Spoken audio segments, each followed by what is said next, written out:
Yeneng tawang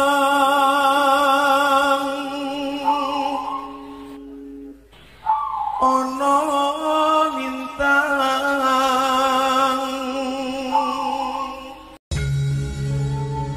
Assalamualaikum warahmatullahi wabarakatuh. Rahayu Sagung Dumadi. Arya Penangsang merupakan Raja Demak yang kelima yang berkedudukan di Jipang Panolan, sekarang Kabupaten Blora, Jawa Tengah. Arya Penangsang merupakan anak dari Surowiyoto atau Raden Kikin yang sering juga dikenal dengan sebutan Pangeran Sekar, yang merupakan putra dari Raja pertama Demak, yaitu Raden Patah. Selain itu, ibu dari Raden Kikin adalah seorang putri Raja Jipang.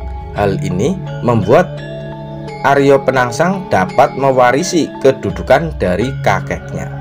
Tidak hanya itu, Raden Patah juga mempunyai dua putra yang bernama Adipati Unus dan Raden Trenggono. Anak pertama Raden Patah yang bernama Adipati Unus atau Pati Unus, yang sering dikenal dengan Pangeran Sabranglor, melakukan penyerangan kepada Malaka yang pada saat itu sedang dikuasai oleh Portugis. Hal ini terjadi pada tahun 1521 Masehi. Namun dalam peperangan itu membuat beliau gugur, sehingga membuat kedua adiknya saling merebutkan tahta, yaitu yang bernama Raden Kikin dan Raden Trenggono.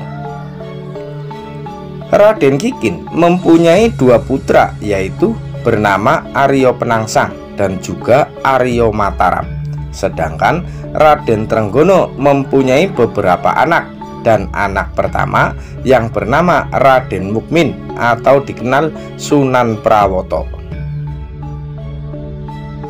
Tidak hanya itu, Raden Mukmin juga telah membunuh pamannya pada saat sepulang dari sholat Jumat yang terjadi di tepi sebuah sungai. Hal itu dilakukan dengan menggunakan keris Kiai Setan Kober yang dapat dicurinya dari Sunan Kudus. Paman yang dibunuhnya itu bernama Raden Kikin, sehingga setelah kejadian itu maka dikenal juga dengan sebutan Pangeran Sekar Seda ing Lepen, yang mempunyai arti bunga yang gugur di sungai. Setelah meninggalnya Raden Kikin, maka Arya Penangsang yang menggantikan kedudukan ayahnya sebagai Adipati Jipang. Namun pada saat itu Arya Penangsang masih anak-anak, sehingga hal itu membuat pemerintahannya diwakili oleh Patih Metaun bersama dengan satu senopati yang bernama Tohpati. Pada saat itu wilayah Jipang berada di Kecamatan Cepu, Kabupaten Blora, yang ada di Jawa Tengah. Pada tahun 1521, Raden Trenggono yang kemudian naik tahta menjadi raja Kerajaan Demak. Namun pemerintahannya berakhir pada saat beliau gugur di Penarukan Situbondo yang terjadi pada tahun 1546. Hal ini membuat Raden Mukmin menggantikan raja keempat yang mempunyai gelar sebagai Sunan Prawoto. Arya Penangsang mengirimkan utusan yang bernama Rangkut untuk membunuh Sunan Prawoto dengan menggunakan keris Kiai Setan Kober untuk dapat membalaskan kematian sang ayah. Namun Rangkut tewas pada saat terjadi saling bunuh dengan Sunan Prawoto. Setelah itu, adik Sunan Prawoto, yaitu Ratu Kalinyamat, mendapatkan bukti bahwa Sunan Kudus juga terlibat dalam pembunuhan yang terjadi pada kakaknya. Kemudian hal itu membuat Ratu Kalinyamat datang ke Sunan Kudus untuk meminta pertanggungjawaban kepadanya. Akan tetapi, jawaban yang didapat dari Sunan Kudus adalah bahwa Sunan Prawoto mati karena karma yang didapat. Namun, jawaban itu justru membuat Ratu Kalinyamat kecewa. Setelah Ratu Kalinyamat pulang bersama dengan suaminya untuk pulang ke Jepara, namun pada saat di tengah perjalanan mereka diserbu oleh anak buah dari Arya Penangsang. Hal ini membuat suami Ratu Kalinyamat terbunuh yang bernama Pangeran Hadiri, dan Ratu Kalinyamat dapat meloloskan diri. Kemudian Arya Penangsang mengirim 4 orang utusannya agar membunuh Hadiwijaya atau menantu Raden Trenggono. Akan tetapi keempat utusannya itu dapat dikalahkan oleh Hadiwijaya, dan tidak hanya itu, mereka juga pulang dengan cara hormat, bahkan diberi hadiah dengan pakaian prajurit. Setelah itu Hadiwijaya mendatangi Arya Penangsang dengan tujuan untuk mengembalikan keris Kiai Setan Kober. Namun keduanya justru terlibat di dalam pertengkaran dan akhirnya dapat didamaikan oleh Sunan Kudus. Ketika dalam perjalanan pulang menuju ke Pajang, Adipati Pajang atau Hadiwijaya bersama dengan rombongan singgah ke tempat Gunung Danarja, tempat di mana Ratu Kalinyamat bertapa. Kemudian Ratu Kalinyamat mendesak agar Hadiwijaya dapat segera membunuh Arya Penangsang. Tidak hanya itu, beliau juga berjanji akan memberikan Demak dan juga Jepara kepadanya jika dia berhasil membunuh Arya Penangsang.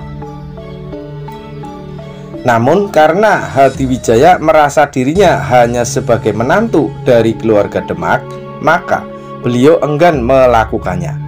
Maka dibuatlah sayembara untuk membunuh Arya Penangsang dengan memberikan hadiah berupa tanah pati dan juga Mataram bagi siapa yang berhasil membunuhnya.